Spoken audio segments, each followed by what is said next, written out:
Welcome.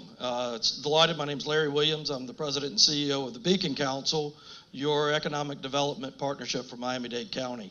So I very much want to welcome you here today. Thank you for taking time out of your busy schedules to join us. We're really thrilled about the program that we have today and the excitement around that. Here at the Beacon Council, we really focus every day about what we can do to grow the economy. And we're really focusing on marketing the county and really telling Miami's business story, which is a fantastic business story. People really know us for our beaches, but we've got a great history in innovation and in business and in a lot of great areas, including technology. And technology is so important to us because today and age, it touches all industries. I keep saying every company is a technology company today because it's the backbone of everything that we do. So none of this happens alone, so we thank you all for your partnerships, and we have many of our partners here, and so I want to thank you for coming. But we also have great leadership here at the Beacon Council that's really helping move this county forward. And so I would like to invite our board members and our committee. We've got a couple here today, committee leads, if you'd stand up. Carolina, Maria, Kevin. Where's Kevin? Kevin, thank you so much for being here. We appreciate it. Miami's getting so much attention today. Actually, our board chair, Donna Abood, is actually in our conference room because we have a group of just real estate people from around the country. I'll just leave it there. That were organized out of New York that are so interested in this market that we're also taking care of that group that's here. Miami's hot. You know Miami's hot. Everybody's interested in it. Everybody wants to be a part of it, and it's really about the value that we're adding, and it's the business motivation that makes them want to be here. So with that, what a great day it is today. You know, Emerge, Foundation of the Americas, Manny Medina, what a great leader that has really taken a vision of realizing that Miami is and can continue to be a global hub for technology, and taking this vision and making it a reality, maybe even beyond your own dreams. And when I landed here a little over a year ago, I saw this and I had a chance to sit down with Manny, and the vision was there. It was clear. The assets are here. Miami is what we're telling the world it is. And that is an absolutely fantastic asset for all of us. We can continue to grow this industry. We can attract more people here to be a part of it. We can create those jobs that are important to us. We have our universities and our ecosystem through education that can continue to provide the talent. And we can also grow those companies here. We don't have to recruit them all. We can grow them here. And that's a big part of what Emerge does. So thank you all for coming. I know we're looking forward to hearing from Manny. You got some great news today, Manny, so we're excited about that. So with that, we want to cue a video. So a little video to get things started. We truly are living in a time where almost anything is possible. We're going to be able to meet the needs of every man, woman, and child on this planet. And that's what Emerge is about. So you're going to catch this year in, year out, and get ready for this thing to grow bigger. Creating a world that is extraordinary. And they represent, for me, the beginning of an epic age of innovation. And hopefully the group that came out this year, one way or another, we could say, these were the first emergers.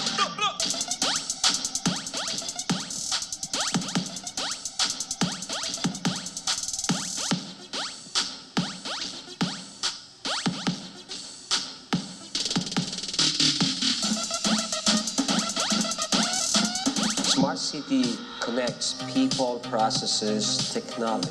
Healthcare organizations today need to be able to understand data that they're getting from an individual. And we both have data that has to be brought together to provide world-class healthcare at an affordable price. By 2050, about 70% of the Earth's population is going to be in our urban centers. It's a very different scenario when you can change the future, and that's incredibly powerful. It's not something we do today routinely, but it is coming. When we think about business, business needs vibrant ideas, an ample supply of capital, and it needs an ample supply of talent.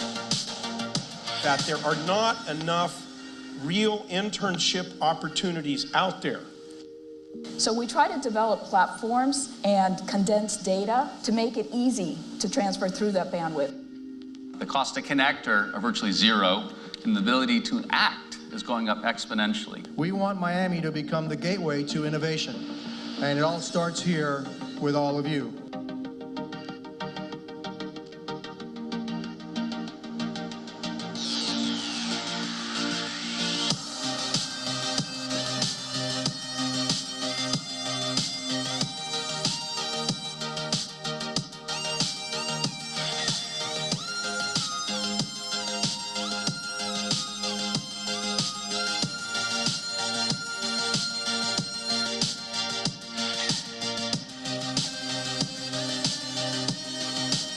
Executive from IBM. With Blue Wave Communications. Beacon Council. Consul General of Jamaica. FPL Fibernet. Florida International University. Welcome to Emerge Americas. Join the movement. Join the movement. Join the movement.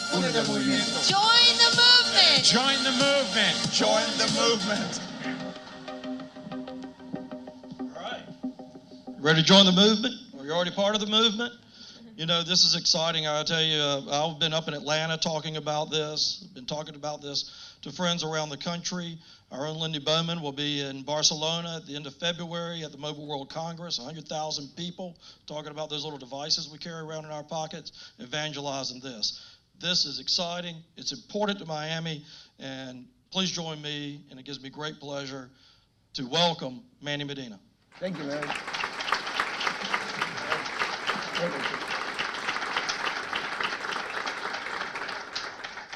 Thank you very much. Everybody hear me okay? Yep. So last week, Larry said, you know, we have the Access Breakfast, and do you have anything to tell them? Oh, Commissioner, how are you? And I think, is there anything new? You know, what are you going to say? And I said, well, we may have a little something working on. And I'm not quite sure whether it's going to be ready by that Wednesday. We're going to do the best we can to make sure that everybody gets this news. So he had no idea, and I called him yesterday. And I said, it's a done deal, Larry, and this is what it is. It's an incredible day for us. So I'm very proud to share it with all of you today. You know, many of you have been such ardent supporters and unwavering supporters from day one. So thank you for being here this morning. One of the best things that happened to Miami, and I've said this publicly many, many times, is Larry Williams coming to our town. It was a big loss for Seattle, a big loss for Atlanta, and for everybody else that wanted him. And I congratulate the Board of Trustees of the Beacon Council for making that selection, because I know it was a process that was very hotly contested. And I really appreciate, this is what I really love about Miami and our leaders, is that they went through a very hard search, and there was a lot of political influence trying to be exerted on certain candidates, as it happens in every community, and they actually found a person that I believe was an ideal candidate. His unwavering support of our community was amazing. He has been an unbelievable friend of Emerge from day one, and I'm just very proud, not only to have him here, but to be his friend. So, I think you already begin seeing it. I mean, for example, the new Technology Council, Kevin is of the Beacon Council. Kevin Levy is here today. Nelson Fonseca, one of my partners in my day job, is also leading that charge to have a real Technology Council in here. So it's great what the Beacon Council is doing all together. So this morning, I'm going to talk to you a little bit about, a lot of you are familiar. I kind of feel like, the pastor on Sunday morning preaching to the choir, right? So, I mean, I'm not trying to convert anybody. You're all converted already. So basically, but I want to tell you a little bit, because I think I'm going to tell you a little bit about why this came about. I'm going to tell you dive in a little bit more on the 14 results, and then tell you where we were on the 15 results before the news was announced this morning. And then I'm going to tell you about the NBC Universal Partnership, and then I'm going to open it for questions for you for a few minutes, right, in case you have any questions, because one of the things that I'm really going to ask everybody today, and you've heard me, if some of you have heard me before, is really a call to action to now utilize this momentum in order for all of you to help in any way that we can. So the first thing we're going to talk about is how did this come about, right? And I know a lot of you know it, so but I see a lot of new faces and met a lot of new friends here today, so I'm glad that the group is expanding. So one of the things that always frustrated me being the CEO of a publicly traded technology company headquartered in Miami is a lack of respect that Miami got regarding technology. It was really funny because I would meet people in Silicon Valley, I would meet them in Dallas, I would meet them in New York and Boston, and my own partners and friends from Latin America and Europe, and aren't you coming to Miami? Yeah, they're coming to Miami shopping, drinking, having a good time. Nothing wrong with that, by the way. We do want to encourage that a lot, but that lack of respect. So when we were fortunate enough and our company was acquired, it was a whole thing of how can we change this, right?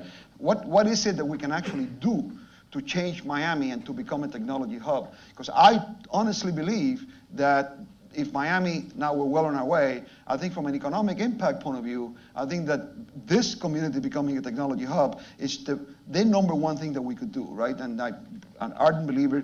And we had an economic study that we did before we launched the Emerge that was quite already, the goals were quite lofty of that economic study. And now we're having the same firm that did the study validate what happened. And now before this news, they're already coming in, and the impact of Emerge the first year was significantly higher than we had even predicted, right? So what can we do? So imagine if this eventually becomes, a full-fledged technology hub. So the one thing that we have, that Miami has, is that I always quote Mayor Ferre when he used to be mayor.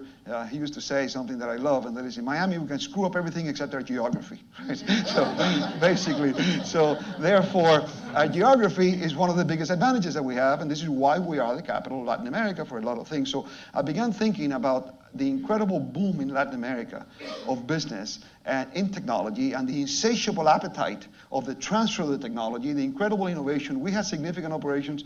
We had over 100 developers in Lima. We had a significant operation in Brazil, in Colombia, etc. So I know the talent, and I knew that there was a void, and we felt that there was a void to create a platform for us to have that exchange of ideas between legacy, meaning IBM, HP, Oracle, innovation, startups, etc., in discussing the hottest topics of the moment.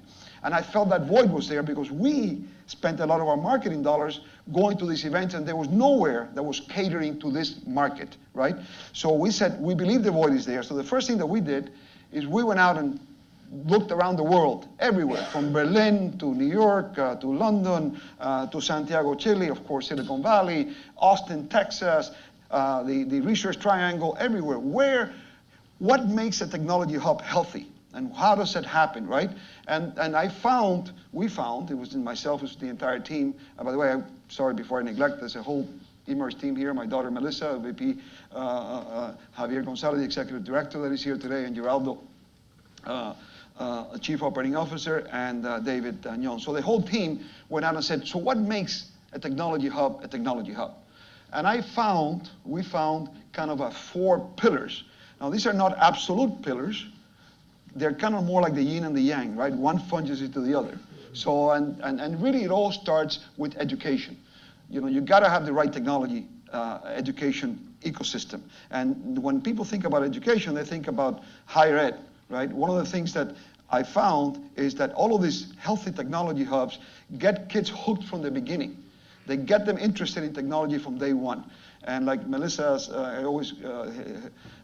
she has 4 kids, and her oldest, Sebastian, who's 7. What I tell him is, listen, so how does Michelangelo and Donatello show up and fight in your iPad, right? You know you can make them fight, but how does it happen? Do they magically appear? And that curiosity of kids, right, is something that is very important, all the way up to having an education that actually then prepares the right talent for you and to go do those works. We had something of that in Miami with already some awareness of it. One of the things that we're very proud of is that besides the attendees of the year 1, we had 3,000 students attend for free the Emerge Americas, and I tell you, these stories are unbelievable of how hooked they are because they see it for themselves, right? The second pillar is you need to have a startup ecosystem of incubators and accelerators that take these ideas that happen in the educational system and then germinate them and make them a reality. There was somewhat of that going on already. You had the Launchpad. I mean, you had already, a few of them beginning. Now, eventually, you got Venture Hive, etc. So there was a little bit of that happening. The third is you need money. You need to have an institutional funding mechanism. In Miami, there's plenty of money, right? I mean, there's a real estate, little gig going down next door, and Donna can tell you there's no lack of money, right? But there's no organized system like there is in any of these technology hubs where you can take your idea and just shop it. I mean, in Menlo Park, in Silicon Valley, there's a street called Sand Hill Road where there's probably 600 or 700 VCs in one street, right? Where you can go out and say, and eventually, so you need money, right? And then lastly, you need an employment base, right? And that's obviously where Larry and the Beacon Council help. So then it's circular. You get the ideas, you get them germinated, you get them funded, and then eventually people stay here. And then that creates a healthy ecosystem. So that was the genesis of what he said. How do we then influence this, and how do we change it? And the whole idea was, like I was saying before about geography, we already were well on our way, right? I mean, it wasn't a fact that, if my mission would have been to do this in Butte, Montana, this would have been a significantly harder role. But nevertheless, it was a gargantuan task, right, for us to be able to do what we did. But we were well on our way. I don't have to tell you this, but Miami is the capital of Latin America. There's no question about that. Whether the port, the airport, the entire ecosystem of financial, a few of my banker friends here today, etc. It's no question about the fact that we are the capital of Latin America. Now, people say, well, logically it follows that we should be the technology hub of Latin America. Not necessarily. There are many cities that are vying for the same thing. Atlanta is vying for it, Houston is vying for it, Dallas is vying for it, and it reminds me a little bit of what happened here right at the end of the 90s when we did the Napa of the Americas. Everybody thinks that the network access point of the Americas is logical for it to be in Miami. Yes, but the fight was brutal.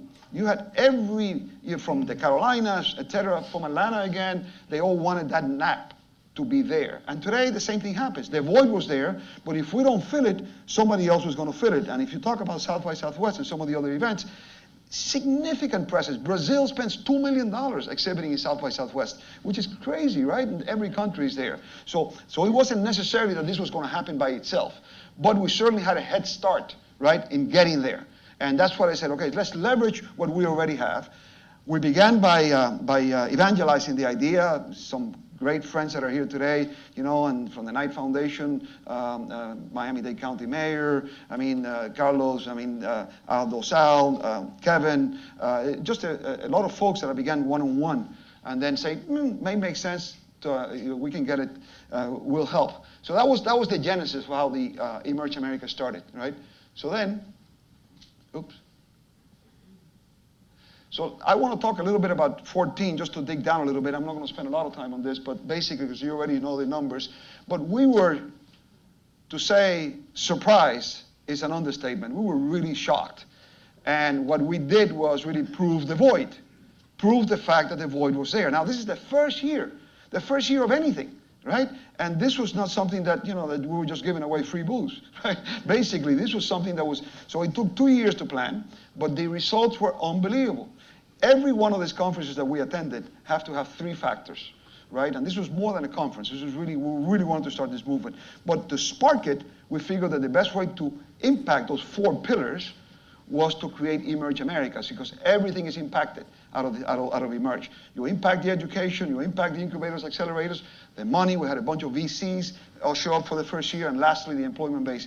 And as a matter of fact, Javier and I, for the first time ever, we were in Menlo Park, right at the Roosevelt Hotel in the eco center of Silicon Valley, for the first time telling people, hey, VCs, you should come to Miami. And a few of them did heed our call and came last year. So anyways, all of this was in the first thing was you have to have substance.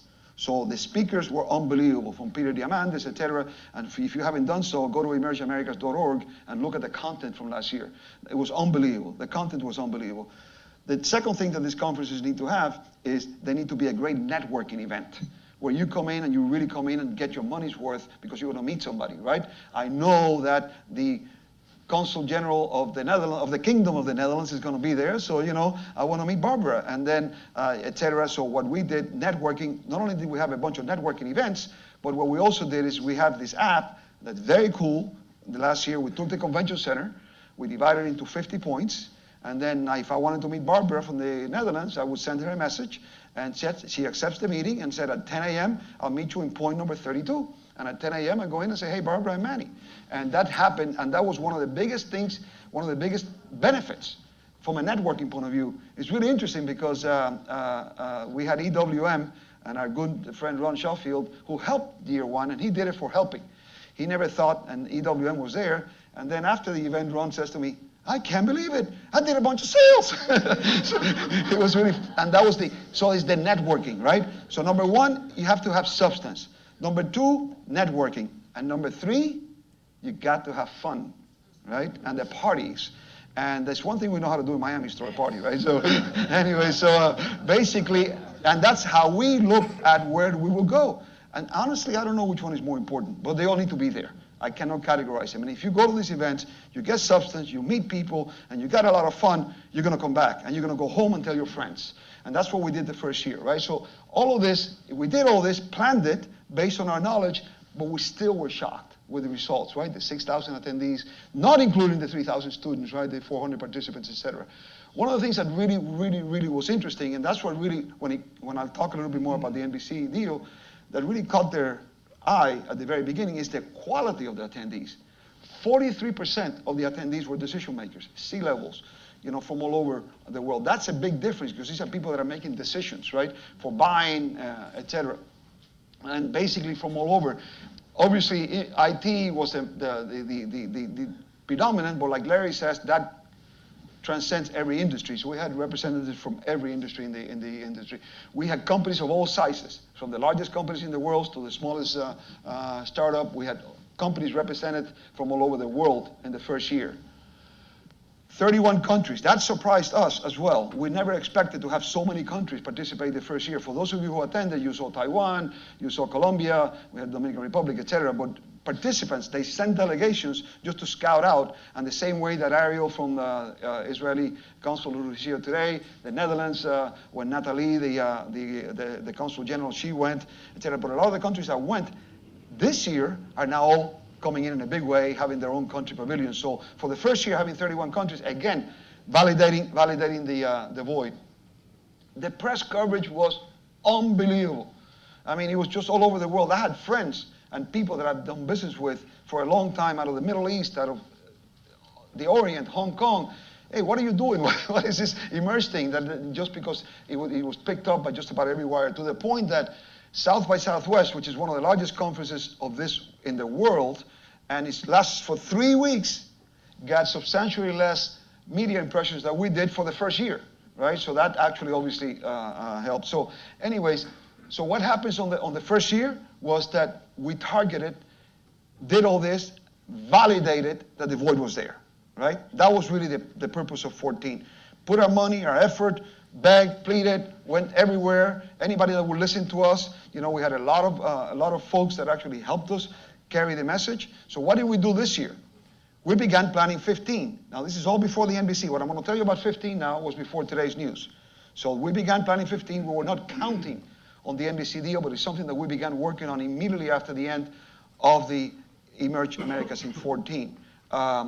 Basically, when I was, I had been in several times in CNBC, the business leg of NBC Universal as CEO of Terramark, and I had relationships there, and that's how it all started. Javier gave me the idea, why don't we go and contact CNBC, and I did right after the Emerge. That's how it started. But 15, we were not counting on it. We were thrilled by the results of 14, and we were going to carry that same momentum. So everything that I'm going to talk to you about 15 today had nothing to do with 14. So we began targeting a couple of very important keynote speakers, and one was Deepak Chopra. I don't know if any of you follow him, but I am the same way that I targeted Peter Diamandis last year. I'm a big fan of Deepak, and he's going into this whole new trend of how your mental and your inside well-being and technology, and how do you actually funge them together, and how it's all into the spirituality of it. So I think he's going to be fascinating.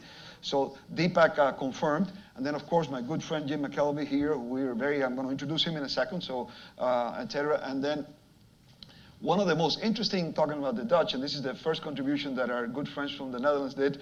I mean, Dan Rosengard, this guy, you're going to be blown away. He's an artist in the Netherlands. He's worldwide famous, and he creates this, art, like, for example, highways that are lit up and with solar energy, and then they become artist piece. Remember what Cristo did here with the islands, when he covered the islands? But this, he does kind of similar, but with a purpose. instead of just killing pelicans, he actually, does something else, right? So basically, and then we began targeting a bunch of what we call our whales, right? Elon Musk, Jack Ma, the founder and CEO of Alibaba, Jeff Bezos, our local Miami boy, of course, Sir Richard Branson, local Miami girl Sheryl Sandberg from Facebook. Never heard of this one here. Anybody recognize her? Okay, so anyways, and of course, Warren Buffett. So we began, there's a much broader list, but this is what we began doing in 15. Let's get anchored, and then let's go out after all these folks, right? And we were well on our way to do that. We began, of course, talking to our sponsors and founding partners. Up to now, this is all before NBC, there has not been one sponsor from last year that didn't come back already and say, we're in, right? And that's really fascinating, because the first year, to be honest with you, I used a lot of chips. And I would go to somebody and say, okay, I know you don't believe in, whatever, but I don't care. You do it because you owe it to me. So basically, and that's what I did. I cashed chips. I can only do that 1 year, right? And we can only do that 1 year. The second year, they all have to come back. IBM is not going to come back as a global sponsor unless the ROI for the first year was there.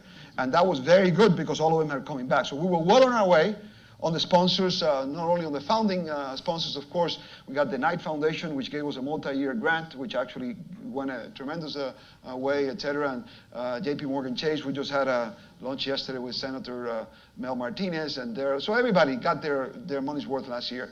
And we began then, just on a broader basis, this is just a sample, we began really getting in. One of the things that we're focusing a lot this year, a lot more than last year, is we want this to be a tri-county effort. So we've been spending a lot of time from FAU, from Palm Beach down. So FAU is in this year, Nova University is in this year, and we're going to do a lot of reach out outside, but we have some fantastic partners already committed. One of the things that has also happened this year is that the number of countries has exploded. And we expect to have a significant number of pavilions this year, right? Carolina Rendero, whom I didn't introduce, but she was introduced already, because Carolina is virtual, she's everywhere.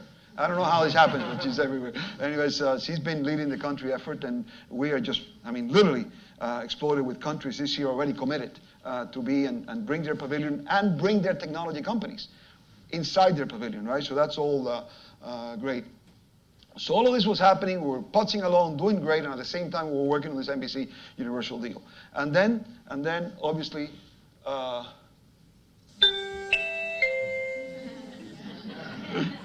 we got it done, and we got it done. And this is a game changer, because all of this was happening without them.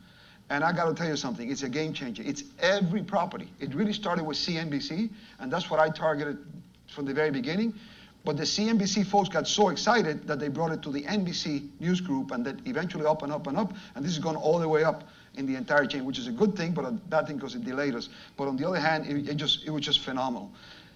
To the point where the level of excitement within them is just amazing, right? And then it means every property that they have will be participating, CNBC, MSNBC, Telemundo, all the digital properties, etc. So it's 147 million people reach. What it does also is they're going to be we're going to be doing a joint marketing effort beginning pretty soon, where we'll have a lot of promotions and marketing across all their properties, right, to expose Emerge Americas, right? We're going to be working very closely on programming, so those whales, they'll return a call from CNBC a lot quicker than they'll return a call from Manny Medina from Miami, right? So basically, from anybody from Emerge America. So the development of all the original programming, the content, the folks, targeting of the folks, etc., they're going to be very involved in there and develop.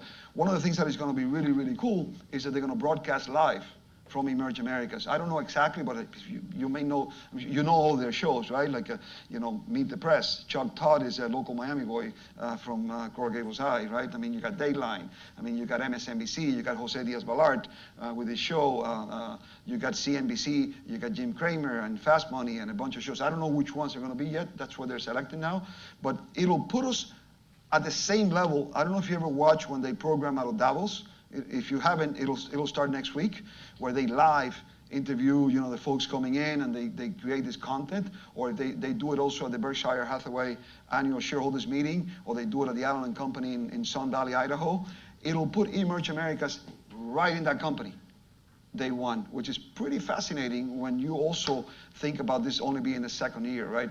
What it also does is it opens a whole new market. I was talking to Larry just about coming in here, and the target of sponsors and the target of attendees, and particularly on the sponsor side, were mostly people that were interested in technology, the IBMs, the Oracles, the Facebooks, etc.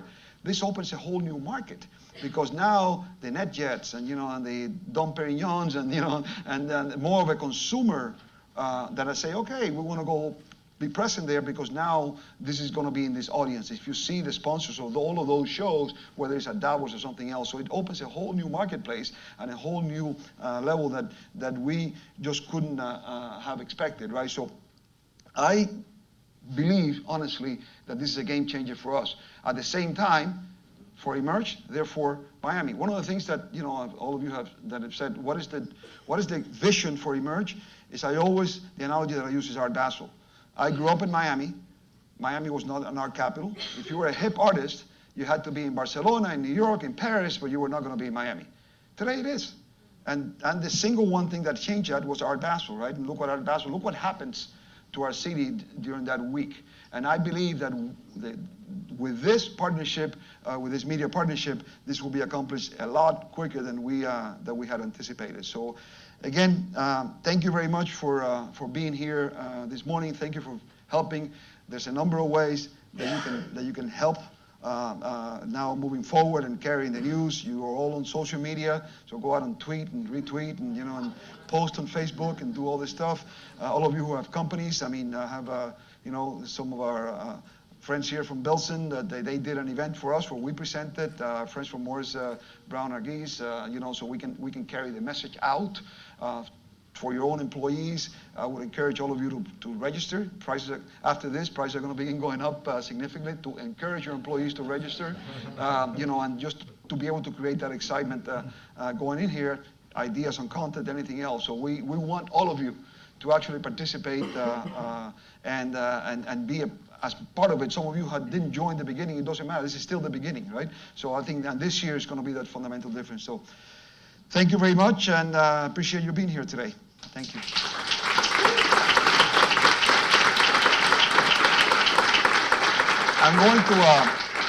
I want to introduce Jim in a second, but before that, I wanted to just, and then I'm going to leave, then you're going to learn a lot more about the details. Just not going to take that long, exactly what Emerge is on 15, the Women in Technology, or the eGov, and the tracks, etc., in case you get any ideas within that. But before I do that, I wanted to just leave a little bit of time if anybody has any specific questions, please. Good morning, Diana Venturini, Miami-Dade County Public Schools. Hi. This is amazing. I would love to see in this year's Emerge the presence of a K-12 technology and listed it with our higher ed partners. Our superintendent. Superintendent Carvalho has been a great champion from day one. He was one of our speakers last year, and the whole idea of bringing those 3,000 high school students that we brought in last year is all because of that. So absolutely, anything like that you can help with, we'll be more than happy to. Yeah, to see it on with the sponsorship of our higher ed. Absolutely. Yes, sir. Tony Solano from Core Systems is a brand new Swiss company. We're going through the entire Latin America. What tools do you utilize in an effort to invite technology companies from Latin America to be able to come to? Yeah, so we have a very detailed outreach program. I mean, we're traveling to most countries.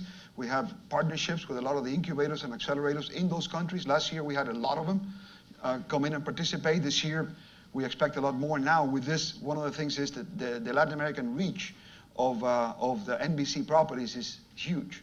So they're going to be targeting, a big part of this is going to be targeting Latin America. So we expect that to accelerate significantly more, even though we were very pleased last year to do it. One of the things that, whether for you as a Swiss company coming here, you know, and this is interesting, one of the things is that here you touch all of them at the same time, right? So basically, so please. I'm an investor and also in real estate.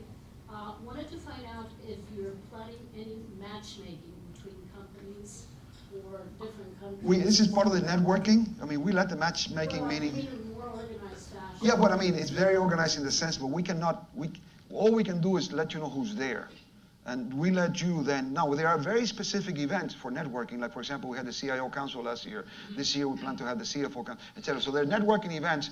The banks last year used it a lot for networking with the high net worth individuals. JP Morgan this year is going to, Citibank. We had a lot of banks last year. We didn't have BNY Mellon because they don't have the budget for this kind of stuff. They're just a cheap bank. But anyways, every other bank used it for their networking. So that happens, but as far as the event itself, we facilitate the platform for you.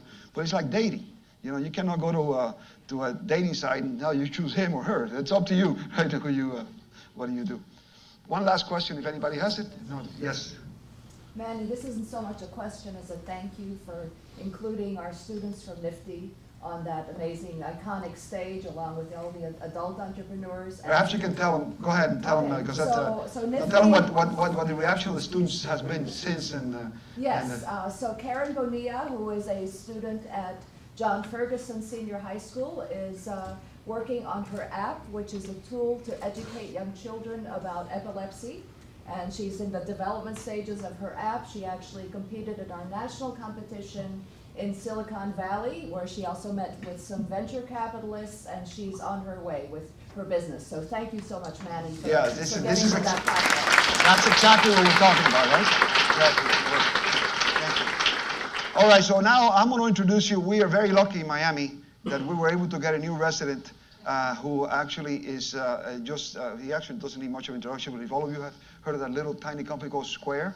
So Jim McKelvey was a founder of Square. He's also, if any of you are into glass blowing, okay, you should go and look at his background because he's just an amazing individual. He's got a whole new initiative. I'm going to let Jim tell you about himself, where he is the kind of person that can just take this movement and put it on fire because of his own credibility, on his own. And every time I've said that Jim is here, et cetera, to all of our friends, it's added significantly. So we're very proud to have Jim here in Miami as a resident, and we're very proud to have him here this morning. And he's going to talk to you for a few minutes about what he's doing with the launch. Jim, thank you welcome. so much. Here we go.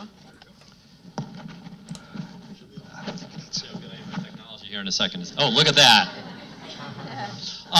Thank you, Manny. This is a fantastic initiative, and I'm very happy to be invited to come and speak. And the speech that I would like to give, I'm going to give you a preview of today, because in my career, I've always focused on specific problems. And right now, as Manny mentioned, I've started a new initiative called Launch Code to address a problem that is actually worldwide, but it is holding back every city that wants to grow as a technology center. And that's just the lack of technical talent, right? We all know that there's a shortage of programmers.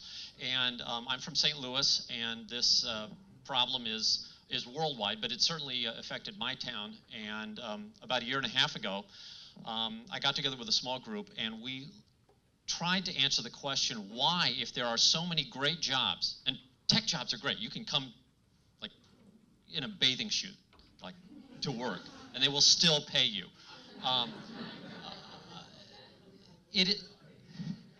Or not, yeah. But these are great jobs.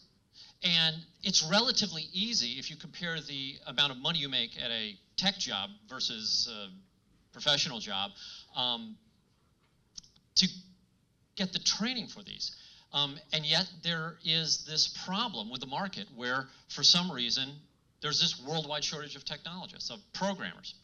And we looked at the problem a little further, and we discovered a flaw essentially in the economy, which is this, that companies hire only programmers who have experience. And this is for very good reasons, because if you know anything about developing software, you know that a new programmer can actually do damage if they're not handled correctly. And as a result, companies become conservative and they say, well, we're only going to hire you if you have a couple years experience. But if every company in an ecosystem does this, and in my hometown, in your hometown, and my new hometown, this is the prevailing mentality, then no new people get into the system. So you get this zero-sum game being played. It's like when these cities compete to get companies to move from another city to their city. Well, it's easier to get a company to move, but ultimately it becomes a zero-sum game. And we saw this game being played in St. Louis. It was a disaster. The companies were all stagnant, and so we decided to do something which we couldn't prove would work. And that was what we called launch code. And the idea was this: we went out and we recruited every company in the city, and I mean every single company. Not a company that I've ever approached has turned down the launch code offer. We're talking billion-dollar firms, Enterprise Rent-A-Car, MasterCard, Monsanto, Anheuser-Busch, all of them. And we said this: we will give you talented people who we will vouch for. We will test them. We will make sure that they are talented. We will make sure that they can do the job. They're not going to have a resume that's going to make your HR department happy. But we're not asking you to hire them. We're just asking you to give them a chance. No commitment. Will you take this deal? Every one of them said yes. And so we started placing people. To date, we've placed 150 people. And our placement rate from these, you call them internships, call them apprenticeships, into full-time paid positions is 90%.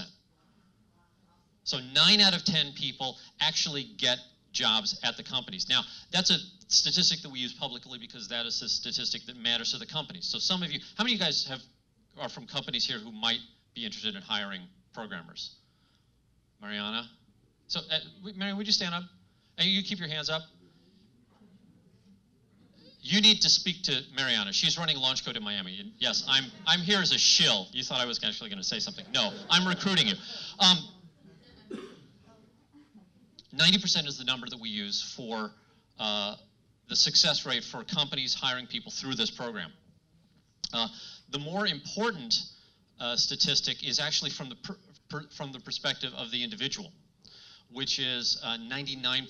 99% of the people that we take into the program in place end up with a full-time job. They just don't always end up working at the company where they first started. So we've had 2 people that didn't get jobs, and the other 148 have all been employed full-time now. So we're down here in Miami. Miami has this great ambition. We have great platforms, but without the technical talent, it will all stall out. I run a company that has 1,200 employees. It is our biggest problem, getting talent. It is the biggest constraint on growth. If I talk to any of my friends in Silicon Valley, it is the thing that slows you down. And it's not just tech companies. Talk to the CEO of Carnival Cruise Lines last week. Arnold is saying, we need talent. These are the people who will bring these dreams to reality in the trenches, and we need to get them in Miami. So here's what all of you can do. Right now, every company that has a need for programmers, please see Mariana or me. We will stay late. Get us your business cards. We need to explain to you how to sign up for Launch Code. It takes 10 minutes, but you need to sign up because we need to identify the jobs that you have at your company in a way that we can take this message to the talented people of Miami. And then once we have enough employers signed up, and by the way, no employer has ever said no to Launch Code. It's never happened. So once you hear the deal, you will say, oh, sounds great, we're in, I hope. No, I'm sure. You will be the only holdout, and then I will make fun of you publicly. So once you're in, and we identify the jobs, we then have a very exciting message for the talented people in Miami who want these jobs, which is that these jobs are available. If you have the skills right now, you can take them. If you don't have the skills, we have partnerships with MDC, Harvard University, MIT. They're all giving us free education to take these people without asking for any money out of their pockets to the point where they can become qualified, productive programmers at your companies. So that's what we need. Right now, we are trying to reach companies. I could genuinely use help reaching the companies in Miami. In St. Louis, it was really easy. I could pick up the phone, I call any CEO in my hometown. It doesn't work down here. So I genuinely need help reaching these people. So please see Mariana, please see me. And let me tell you what I want my speech to be. When I speak at Emerge, I would like to give statistics that are better than St. Louis. And just tell the world about it. Thank you.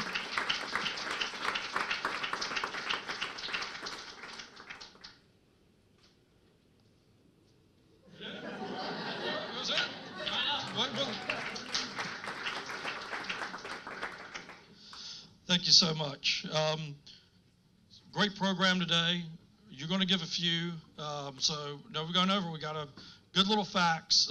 Manny had to sneak out, but just while we're at it, as he talked about the partnership with NBC Universal, front page, Herald, Nancy Dahlberg wrote a great article. Thank you. Thanks for coming. It's out front if you need copies. So keep it coming. Keep those tweets going. I'm seeing a lot of activity. And about you too, Jim. Thank you for your leadership and what you're bringing. We're going to help you. And I know Manny's going to help you, and we're going to get you in front of some of these companies. And we're going to make this thing happen because Miami's the place it ought to be happening. So thank you for that. Okay, so I'm going to take 5 minutes, maybe 10 at most. I'll try to do it quickly, just to give everybody a little bit of a preview of what we're doing for Emerge 2015. For those of you that don't know me, I'm Geraldo Gutierrez. I'm the Chief Operating Officer of Emerge, and with my partner in crime, Javier Gonzalez, we run the event, and very excited about what's going on in 2015. I'm not going to go over what we did in 2014. I want to talk a little bit more about what's new and what we're doing to expand the program.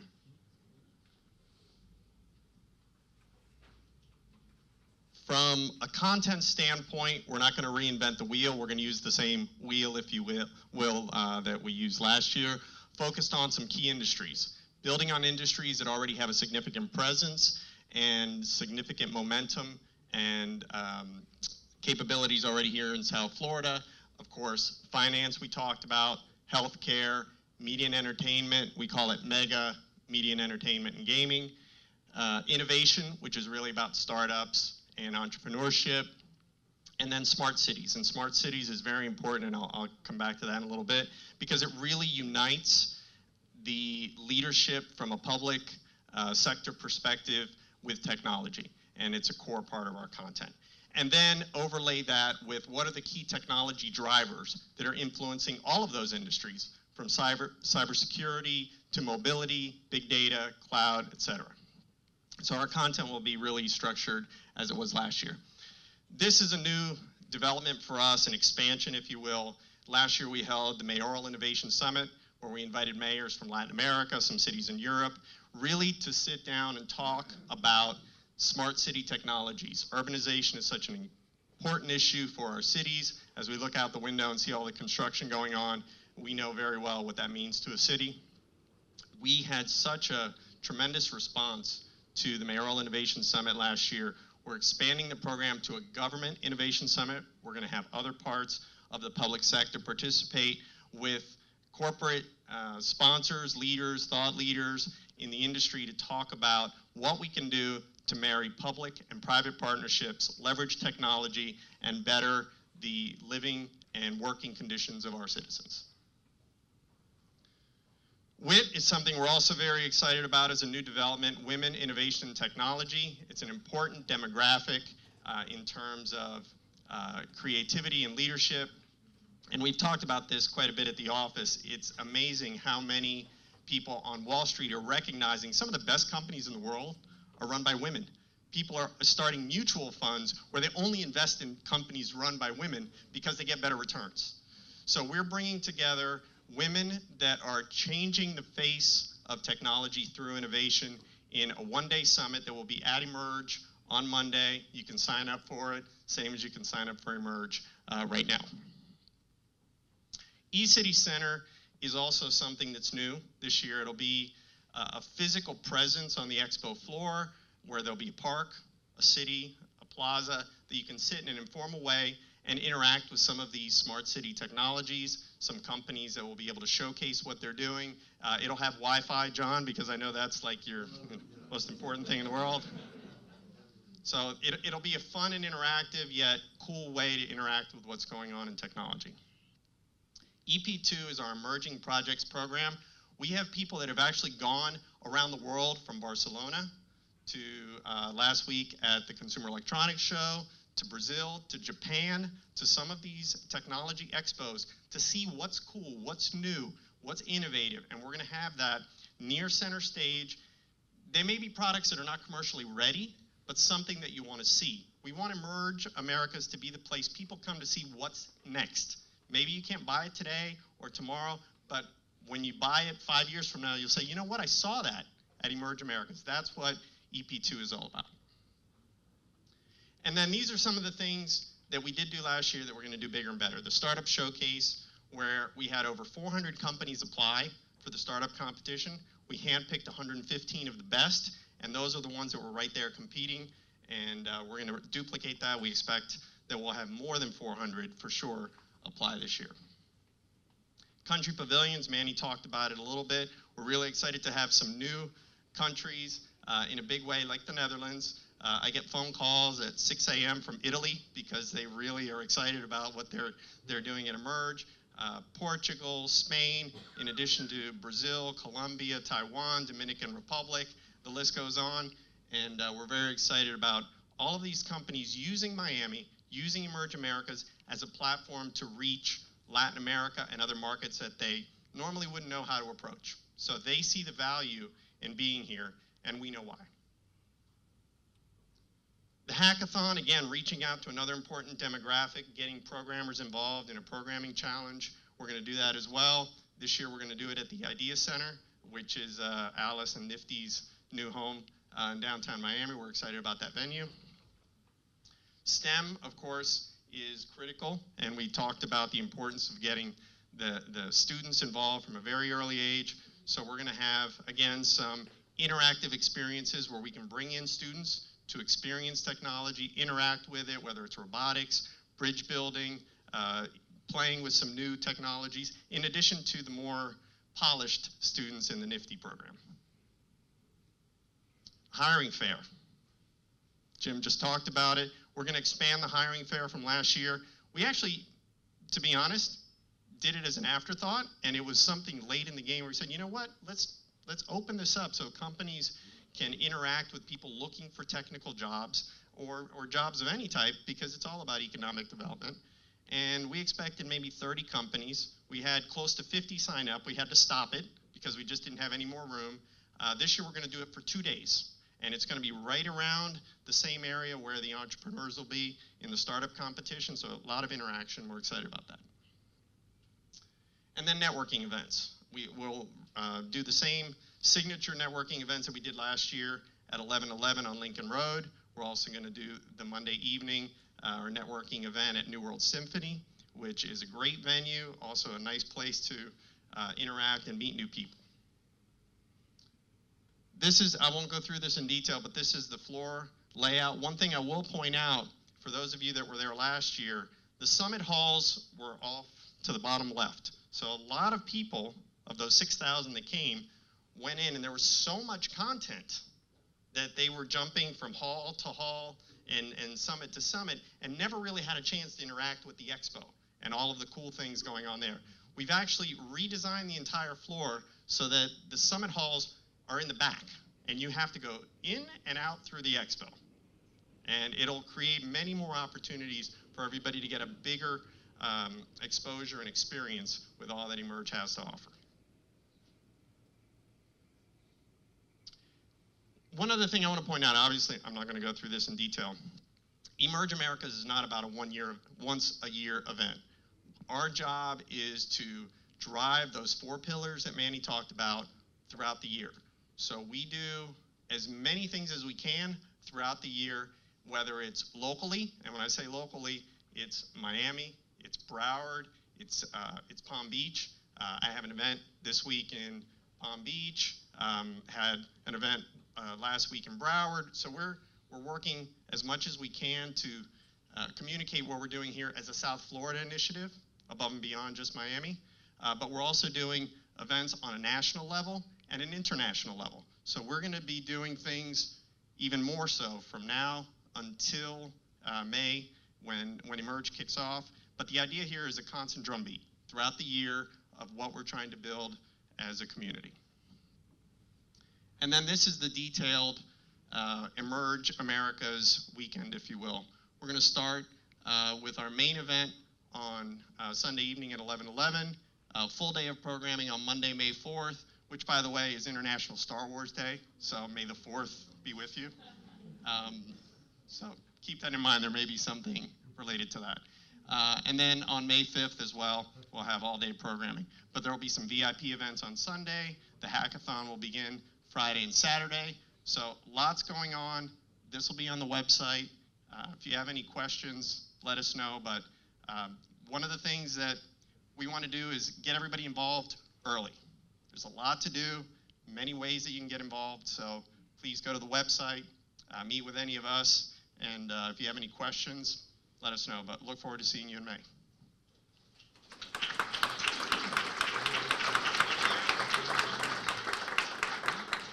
It's just fantastic. Thanks everybody for sticking through it. Great program, great content. Thanks for the details and really helping us understand that. As a marketing guy, you know, I always think about the 4 Ps, and as I think about this, you know, really, Emerge is the right product. It's the right thing, and it's in the right place here in Miami, and you're the right people to make sure that that happens. So what's important for all of us is that you all participate. How about that? And really talk about this, and that makes it a huge point of pride for us. So we really need to be out there evangelizing this, getting involved, and talking about this. It's a real deal. It's content. It's substance, and we need to be proud about it and taking advantage of it. A little commercial on behalf of the Beacon Council, and that's our Beacon Awards. We do industry awards, and there's I think these are out front at the table. If you have companies that have excelled in an area that you'd like to be recognized in this community at the top levels, please apply or get them to apply or nominate them for a Beacon Award. And there are lots of different categories, but again, all companies are technology companies. Nancy Dahlberg also mentioned that. Appreciate that publicity about the Beacon Awards as well. So thank y'all for coming today. Greatly appreciate it, and have a great day.